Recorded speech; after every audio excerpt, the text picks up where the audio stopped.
गुरुदेव बार बार सत्संग में कहते हैं बच्चों तुम भेड़ियों के बीच में रह रहे हो, भेड़ियों के बीच में।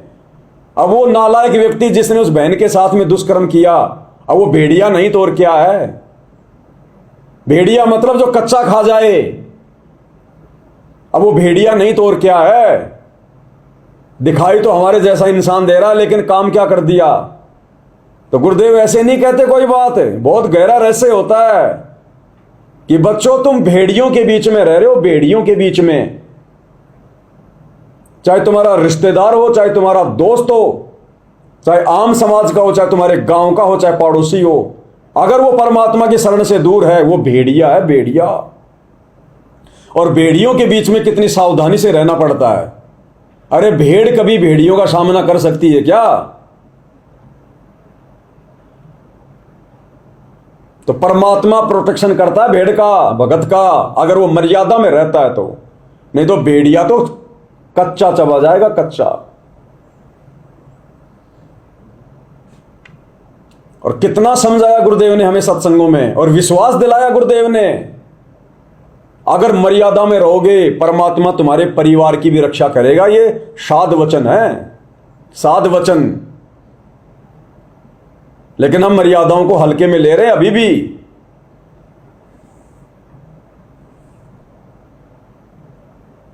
गुरुदेव ने क्या बताया? इन बातों को बच्चों अच्छी तरह हृदय में बैठा लो, एक कोने में। संसार में रहेंगे, रहना पड़ेगा, लेकिन परमात्मा की शरण में रहेंगे, मर्यादित रहेंगे। काल का कोई अटैक आप पर नहीं होगा, ना आपके परिवार पर होगा, ना किसी धन संपत्ति व्यवसाय पर होगा। गुरुदेव कह रहे हैं इस बात को अपने दिल के किसी कोने में जचा लो, बैठा लो। अगर आप मर्यादा में रहोगे तो काल का कोई भी अटैक आप पर नहीं हो सकता, ना आप पर, ना आपके परिवार पर, ना आपके धन और संपत्ति पर। ये साध वचन है। और साधु बोले सह स्वभाव, साधु का बोले मिथ्या न जाए।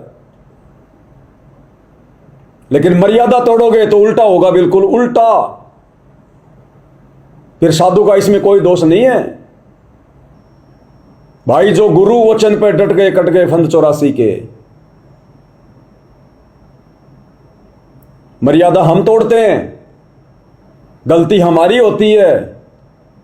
और फिर ये काल 100 प्रकार के दोष गुरु जी में पैदा करवा देगा। यही तो उसका षड्यंत्र है, यही तो उसकी छल नीति है, घटिया नीति यही तो है उसकी। गुरु जी ने रक्षा क्यों नहीं की? हमने गुरु जी की मर्यादा क्यों नहीं निभाई? हम गुरु जी के वचन पे क्यों नहीं चले? अपने अंदर के दोष को नहीं देख रहे, अपनी गलतियों को नहीं देख रहे, फिर गुरु जी में दोष दिखाई देगा। तो यही तो है उसकी घटिया नीति। वो यही तो चाहता है कि किसी भी कारण से एक बार ये गुरु शरण से दूर हो जाए, मर्यादाओं से दूर हो जाए, फिर मैं देख लूंगा इसको। और गुरुदेव ने बताया कि एक बार जो मेरी शरण में आ गया और अगर मर्यादा तोड़ दी, फिर ये काल और ज्यादा अपना शिकंजा कस लेता उस आत्मा पर, और ज्यादा वापस आना मुश्किल कर देता उस आत्मा का। तो गुरुदेव के वचन झूठे थोड़ी थे, लेकिन बस हमने सुन लिए टाइम पास के लिए। पवन दास के वीडियो देख लिए कि 2 घंटे बढ़िया टाइम पास होगा 9 से 11। ये कोई फिल्म का शो चल रहा है क्या 9 से 11? क्या कह रहे हैं परमात्मा? सत्कर्म इन बातों को बच्चों अच्छी तरह हृदय में बैठा लो, एक कोने में। संसार में रहेंगे, रहना पड़ेगा,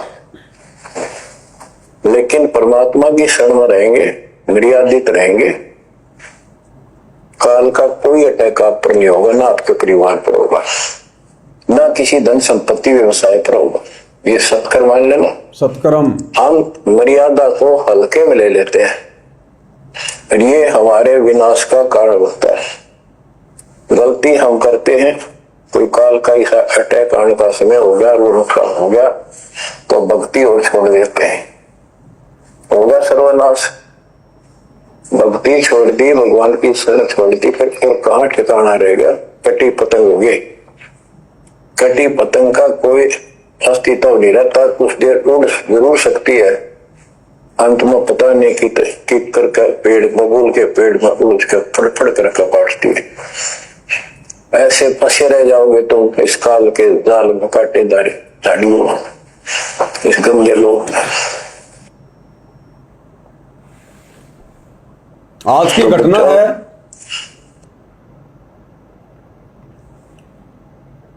दास एक अपने भगत भाई के साथ में,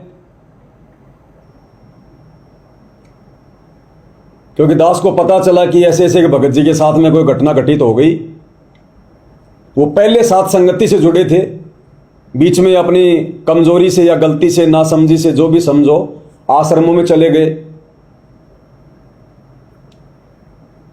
ऐसा कोई लो लंगड़ का वो काम करते हैं। तो जब तक भैया वो समय नहीं आता है तब तक तो मौज रहती है, कोई दिक्कत नहीं है। और जब वो संस्कार आ जाता है घटना घटने का, और अगर मर्यादा टूटी हुई है तो परमात्मा हाथ पीछे कर लेता है। तो 2-3 साल हो गई साथ संगति से हटे हुए, बढ़िया आराम से अपने आश्रमों में आ रहे थे, जा रहे थे, सारे काम हो रहे थे। कोई सरिये वगैरह लगाने का, कोई शेड वगैरह लगाने का वो काम कर रहे थे। पैर फिसल गया या क्या हुआ, ऊपर से नीचे गिरे और वो सरिया लोहे का यहां से चुभा, और परमात्मा ने इतनी तो दया बख्शी कि वो सीधा नहीं गया, इधर से होके निकल गया मुंह से। सरिया यहां से घुसा और मुंह से होके निकल गया। तो भगत भाई ने कहा कि मैं जा रहा हूं मिलने के लिए, आप भी अगर चलो तो देख लो। मेरी उनसे भेंट हो गई। तो दास ने कहा कि ठीक है भाई, कोई बात नहीं भाई, है तो हमारा गुरु भाई, भले आश्रम से जुड़ा है, कोई बात नहीं, हमारा कोई राग द्वेष थोड़ी है किसी से, ना हमने करना। अगर ऐसी बात है आप जा रहे हो तो चलो, मैं भी फ्री हूं, कोई दिक्कत नहीं। तो हम दोनों वहां चले गए। वहां जाके देखा तो उनकी कोई जांच वांच हो रही थी। थोड़ी बहुत देर उनसे बैठे भी, दास ने सत्साई भी करी, उसने भी सत्साई करी, और कहा भाई भगत जी आपसे मिलने आ गए, कहीं मन में कोई दोस्त तो नहीं है ना? बोले कोई दिक्कत नहीं। अब उस समय उनको क्या कहें भाई, ऐसे हालत में उनको कहा भी नहीं जा सकता कुछ।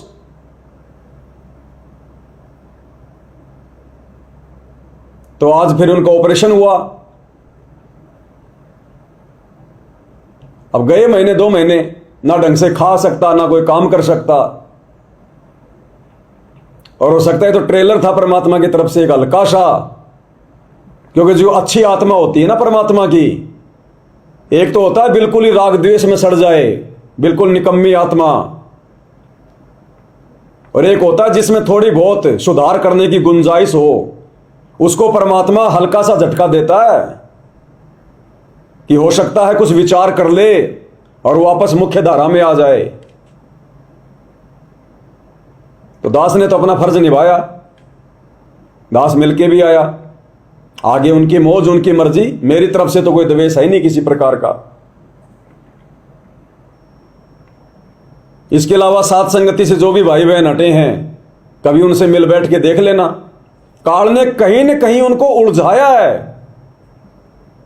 है उनको, लेकिन उनमें गुंजाइश थी। उन्होंने अपने अंदर द्वेष पैदा नहीं किया, ईर्ष्या पैदा नहीं करी, तो परमात्मा ने फिर से मौका दे दिया।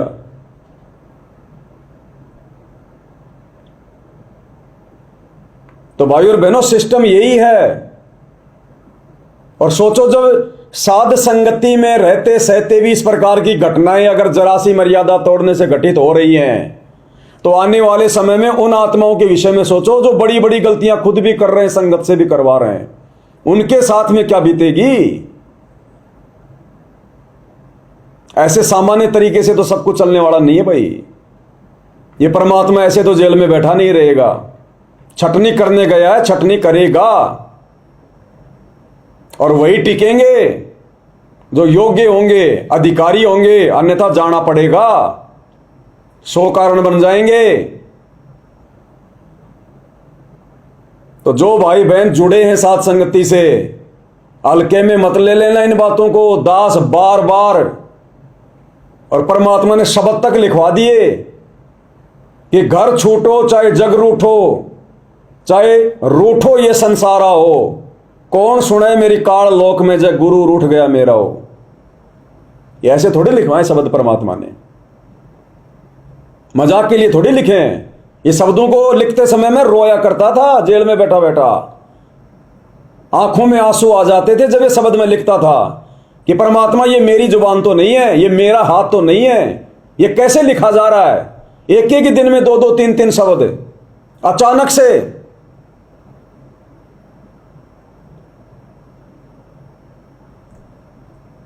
और फिर भी यदि हम हल्के में लेंगे भाई और बहनों, बात नहीं बनेगी। सोचो आज गुरु की शरण में रहते सहते भक्ति करते करते भी अगर परमात्मा कोई मदद नहीं कर रहा हमारी मर्यादा टूटने के कारण, तो कल को जब ये परमात्मा भी चला जाएगा और हमारा भी शरीर छूट जाएगा, या तो दूसरा जन्म मिलेगा या कोई दूसरी योनि मिलेगी, उस समय क्या होगा? उन कष्टों को भी देख लो, थोड़ा सा याद कर लो फिर।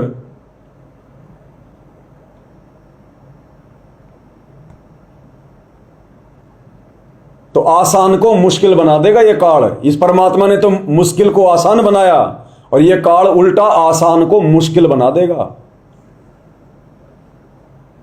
हम जितना हल्के में ले रहे हैं ना, उतने हल्के में लेने का ये मार्ग नहीं है भाई। इस बहन वाली घटना से यही शिक्षा लेनी है, मन में डर पैदा होना चाहिए, डर कि ये घटना हमारे साथ में भी घटित हो सकती है, हमारी बहन बेटियों के साथ में भी घटित हो सकती है, हमारे साथ भी हो सकती है किसी भी प्रकार की कोई भी घटना। वो परमात्मा बीच बचाव नहीं करेगा, नहीं तो फिर मर्यादाओं में रह के भक्ति कौन करेगा? अगर मर्यादा तोड़ने वालों की भी परमात्मा बचाव करेगा तो फिर मर्यादाओं में रह के भक्ति कौन करेगा फिर? तो ये झटके इसलिए लग रहे हैं कि जो हल्का फुल्का जो मर्यादा भगत भाई बहन तोड़ रहे हैं और अपने आप को सत्सेवक भी कह रहे हैं, तो शिक्षा ले लेना भाई। ये तो आर पार की लड़ाई बताई परमात्मा ने, आर पार की सिर साटे की भक्ति है और कछु नहीं बात, सिर कै साटे पाइए अवगत अलख अनाथ। गरीब शीश तुम्हारा जाएगा कर सतगुरु की भेंट, गरीब शीश तुम्हारा जाएगा कर सतगुरु को दान, और मेरा मेरी छोड़ दे योई गोई मैदान। ये तो आर पार की लड़ाई बताई गुरुदेव ने। अब की बार आर पार की लड़ाई, सिर धड़की बाजी। अरे थोड़े दिन पहले जिक्र किया था परमात्मा के उस सत्संग को दिखा के, मोर ध्वज वाला, उसने स्वर्ग के लिए खुद का शीश कटवाना स्वीकार कर लिया, शेर का भोजन बनना स्वीकार कर लिया, मोर ध्वज ने अपना सिर कटवाना स्वीकार कर लिया केवल स्वर्ग के लिए। और वो तो नकली संत बने थे, श्री कृष्ण जी और अर्जुन। नकली संतों के वचन को भी तोड़ने का दुस्साहस नहीं किया और सिर धड़कीबाजी लगा दी। और आप और हम हल्के में ले रहे हैं। यहां तो पूर्ण मोक्ष मिलने जा रहा है, सदा सदा का झंझट मिटने जा रहा है, और इसको हम हल्के में ले रहे हैं। तो ये घटना जिनके साथ घटी वो तो घटी, अन्य भगत भाई बहनों के लिए शिक्षा है, शिक्षा कि हल्के में मत ले लेना मर्यादाओं को जो साथ संगति में बताई जाती हैं, जो गुरुदेव भगवान ने मर्यादाएं दे रखी हैं। हल्के में मत ले लेना। अगर भक्ति कर रहे हो तो भगत बनना पड़ेगा, दास बनना पड़ेगा। अगर लोगों साथ संगति का व्हाट्सएप पर लगा लिया तो 16 के 16 गुण अपने ऊपर धारण करने पड़ेंगे। एक बार सुबह उठते ही सबसे पहले वो देख लिया करो कि 16 आभूषण क्या है, ताकि भूल ना पड़े।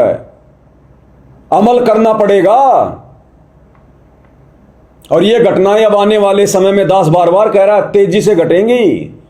परमात्मा इतनी गलती भी स्वीकार नहीं करेगा। अब इतनी सी गलती भी, इतनी सी भी बहुत स्वीकार कर ली परमात्मा ने गलतियां, बहुत सहन कर लिया परमात्मा ने, अब नहीं करेगा। शुरू में परमात्मा को हमारी आवश्यकता थी, अब हमें परमात्मा की आवश्यकता होनी चाहिए, क्योंकि अब हमें गुरुदेव ने समझदार बना दिया। शुरू में हम नादान थे, ना समझते, परमात्मा ने हमारे अनेकों गलतियों को माफ किया, अब नहीं करेगा, समझदार बना दिया। अब हमें परमात्मा की आवश्यकता होनी चाहिए, आत्मा से भक्ति करनी पड़ेगी, जागृत होकर, चिंतित होकर।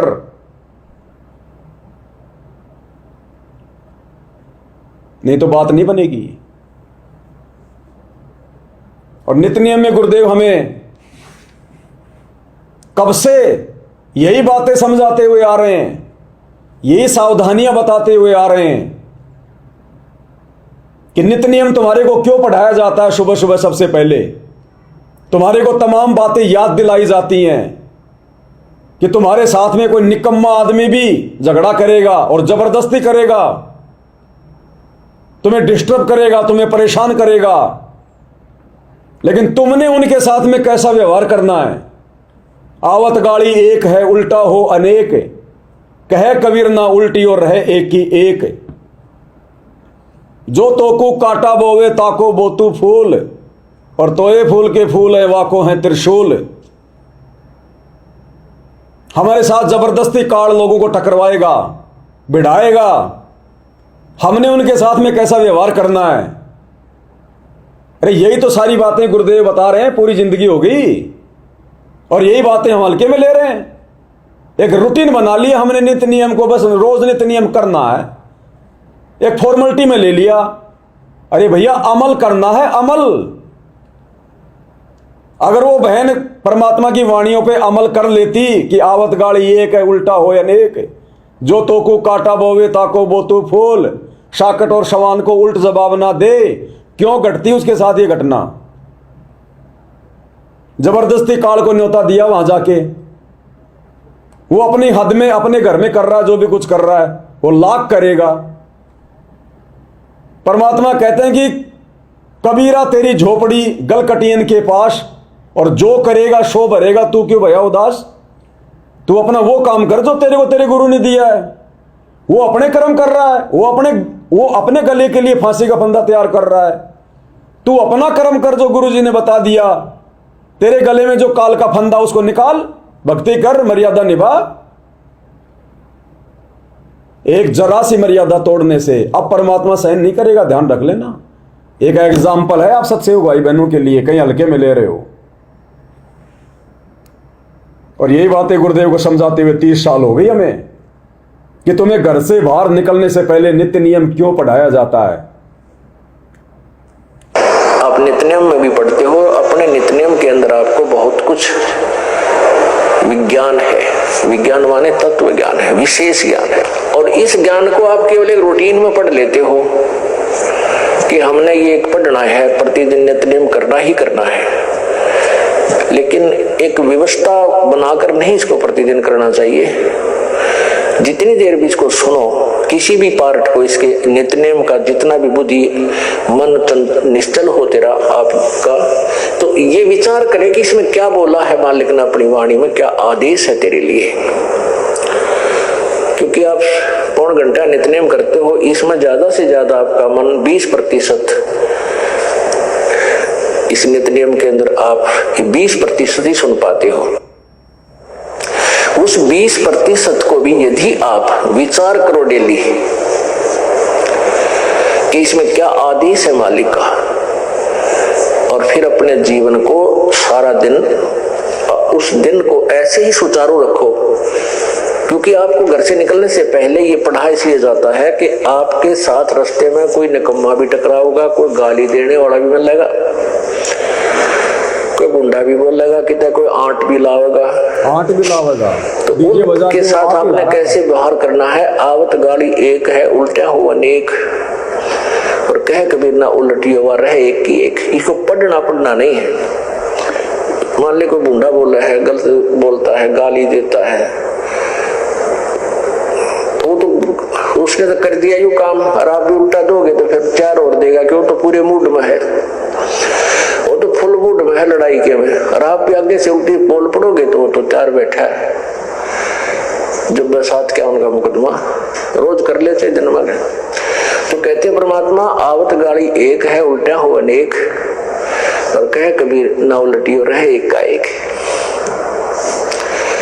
और देख आगे कितनी प्यारी बात कही है, गाली ही से उपजय कल है कष्ट और मौत, मृत्यु तक तो पहुंच जाती है एक छोटी सी गाली।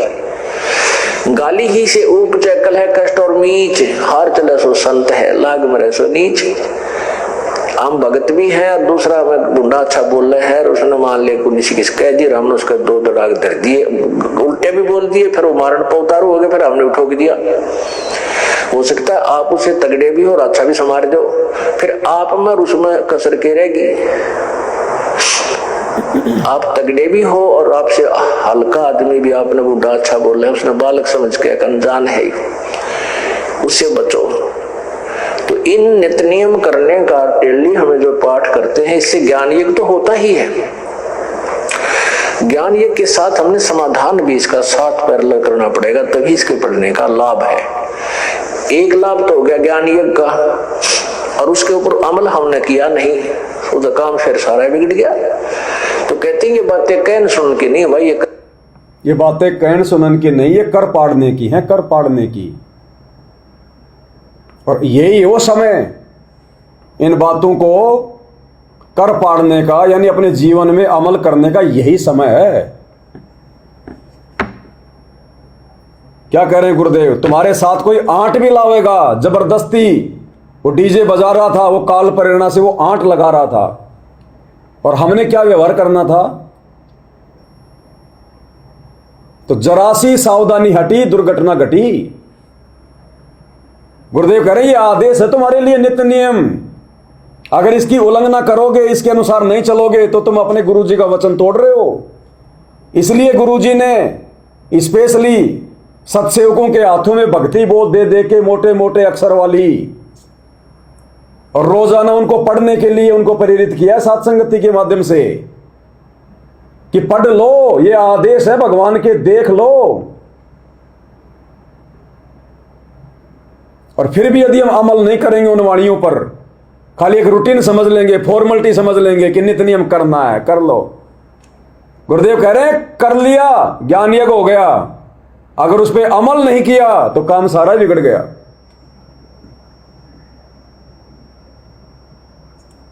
ये दास अपनी बताता है भाई और बहनों, मैं जहां भी रहता हूं किराए की झोपड़ी में हूं, मुझे मेरे मकान मालिक का भी नाम पता नहीं होता कि मैं जिसके मकान में रह रहा हूं उस आदमी का नाम क्या है, और हाथ जोड़ के उसको शुरू में बोल देता हूं कि भाई साहब वैसे तो आपकी प्रॉपर्टी, लेकिन डिस्टर्ब बिल्कुल मत करना। मकान खाली करवाना हो 1 महीने पहले बोल देना, 15 दिन पहले बोल देना, उतने दिन में तेरा मकान खाली कर दूंगा। किराया 1 दिन पहले पहुंच जाएगा, मेरे मकान पे बार बार आने की जरूरत नहीं है। इतनी दूरी बना के रहनी पड़ेगी हमने भेड़ियों से, जगत वालों से। इस दास के मकान की अगर कोई घंटी भी बजती है ना, इस दास के दिल में धड़कन शुरू हो जाती है, कहीं कोई आड़ोसी पाड़ोसी तो नहीं है, कोई नई जानकारी तो नहीं निकालेगा कोई।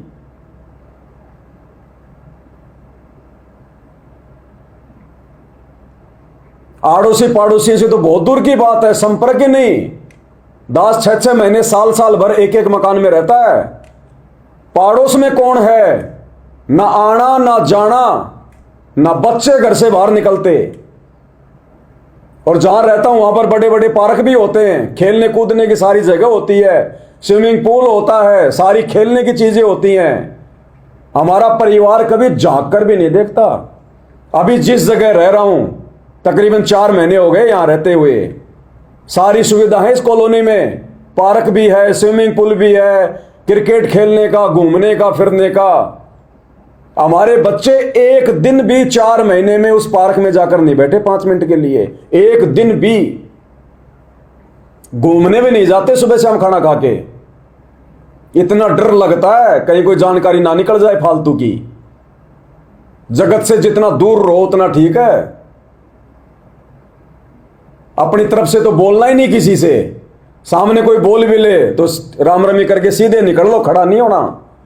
नहीं तो ये काल है 20 प्रकार की जानकारियां निकलवा देगा, फिर तीसरे दिन आके बैठा रहेगा वो घर पे।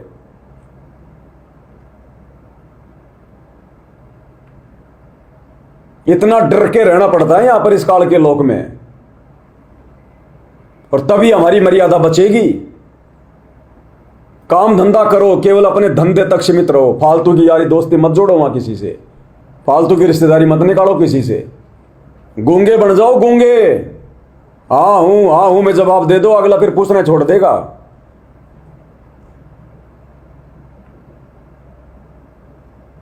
ऐसे नहीं निकलेंगे हम यहां से। जीवित मरना पड़ेगा, जीवित जीवित।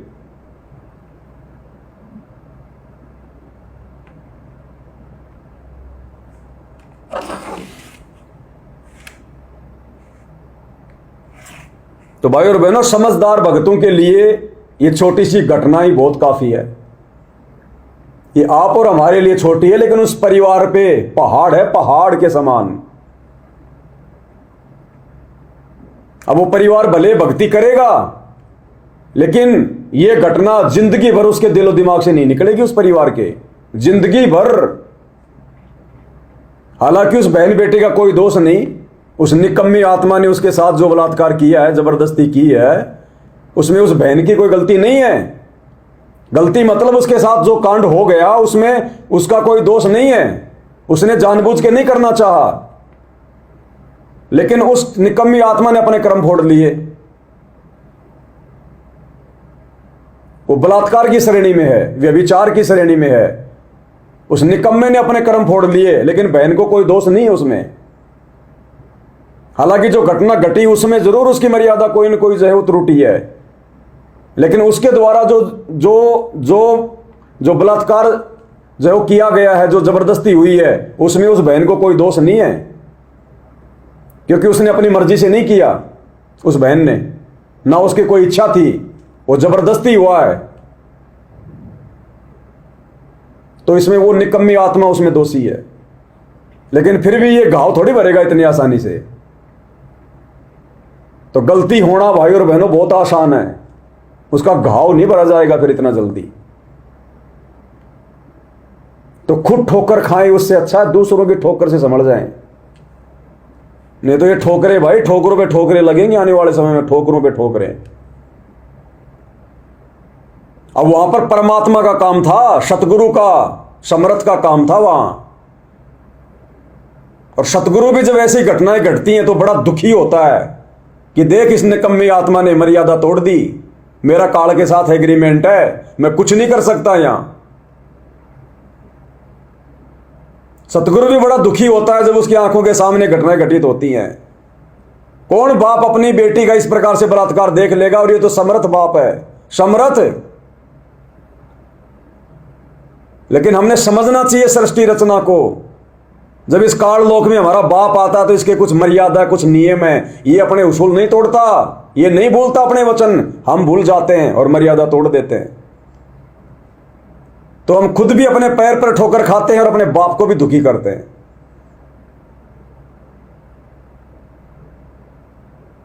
तो भैया घरों पर अपने बच्चों को भी, अपने बेटों को, अपनी बेटियों को विशेष हिदायत के साथ में ये घटना उनको सुना देना कि देख ले भाई, वहां पर गुरुजी का काम था। उसका बाप नहीं बचाने आया उसको वहां, उसकी मां नहीं आई उसको बचाने। और गुरुजी आ जाते, वो तो वहीं खड़े थे, समर्थ थे, पहुंचूंगा क्षण एक में जन अपने के काज। लेकिन क्यों नहीं पहुंचे, क्यों नहीं बचाया? क्योंकि बीच में उस आत्मा ने गुरु से कनेक्शन काट दिया, मर्यादा तोड़ दी। ये सूक्ष्म खेल बताया गुरुदेव ने। ऑटोमेटिक मर्यादा टूटती है, ऑटोमेटिक। इसलिए गुरुजी बार बार मर्यादाओं पर विशेष जोर देते हैं।